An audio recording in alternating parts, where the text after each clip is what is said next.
एक धनी साहूकार था। उसके पास बहुत दौलत थी। उसने इतनी दौलत हासिल कर ली थी कि अगर अगले 7 पीढ़ियां बैठकर खा ले तो भी खत्म नहीं होगी। हालांकि यह अमीर आदमी तब भी खुश नहीं था।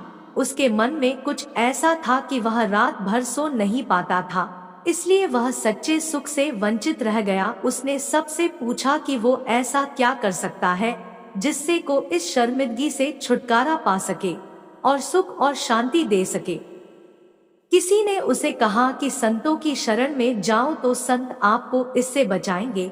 धनी संतों की तलाश में गया। रास्ते में एक साधु महाराज एक पेड़ के नीचे बैठे थे। धनी व्यक्ति ने उनका अभिवादन किया और कहा, गुरुजी, मेरे पास किसी वस्तु की कोई कमी नहीं है। अगली 7 पीढ़ियां बैठकर बिना काम किए आराम से खा पाएगी, फिर भी मैं खुश नहीं हूँ क्योंकि एक व्याकुलता मुझे सोने नहीं देती। साधु महाराज ने कहा, पहले बता कि आपत्ति क्या है, फिर उससे कैसे छुटकारा पाया जाए वह तुझे बताता हूँ। अमीर आदमी ने कहा, यदि महाराज ऐसा कहते हैं तो मुझे कोई आपत्ति नहीं है, लेकिन एक परेशानी है और परेशानी यह है कि मेरी 8वीं पीढ़ी का क्या होगा, क्योंकि यह धन 7 पीढ़ियों के लिए पर्याप्त है जो मैंने अर्जित किया है। सिर्फ चिंता 8वीं पीढ़ी की है। साधु महाराज मुस्कुराए और बोले, चिंता मत करो, मैं तुम्हें इस परेशानी से बचा लूंगा। साधु ने उसे 1 किलो चावल की पोटली दी और कहा कि उस पहाड़ पर एक बुढ़िया एक कुटिया में रहती है, उसको चावल देकर आ जा, मैं तुम्हें तुम्हारे भ्रम से मुक्त करता हूँ। अमीर आदमी चावल लेकर बुढ़िया की कुटिया में आ गया। उस कुटिया में दरवाजा तक नहीं था। वह बुढ़िया भगवान के भजन में लीन थी, वह अभिभूत थी। अमीर आदमी के पैरों की आहट से बूढ़ी माँ की ध्यान टूट गई। उसने ऊपर देखा और कहा कि बेटा, आप यहाँ क्यों आए हो? उसने कहा, माजी में तुम्हें चावल देने आया हूँ, यह चावल लो, फिर मैं जाऊंगा।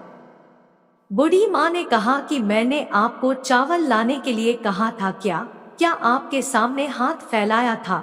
नहीं है ना, फिर चावल क्यों लाए? यह पोटली उठाओ और जाओ। फिर अमीर आदमी ने कहा, मुझे उस पेड़ के नीचे बैठे साधु ने भेजा है, इसलिए मैं आया हूँ। उसने कहा कि जाकर साधु से कह देना कि मेरी कुटिया में 2 दिन के लिए पर्याप्त चावल है।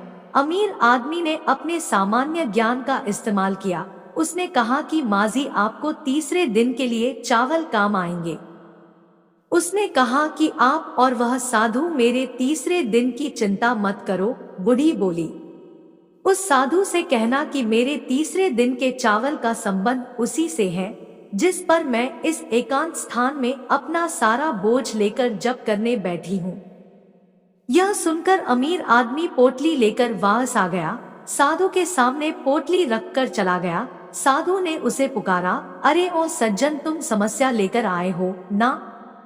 मैं तुम्हें इससे बाहर निकालने जा रहा हूँ। अमीर आदमी ने सिर झुकाकर कहा, महाराज, मुझे जवाब मिल गया।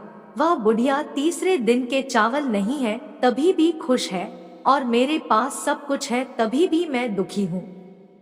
जिसके पास कुछ भी नहीं है वह अगर अपने भविष्य का विचार नहीं करते और भरोसा करते हैं कि भगवान कुछ बुरा नहीं होने देंगे, तो फिर मैं, जिसे भगवान ने इतना कुछ दिया है, मुझे इस फालतू की चिंता में नहीं पड़ना चाहिए। यह मुझे समझ में आ गया है।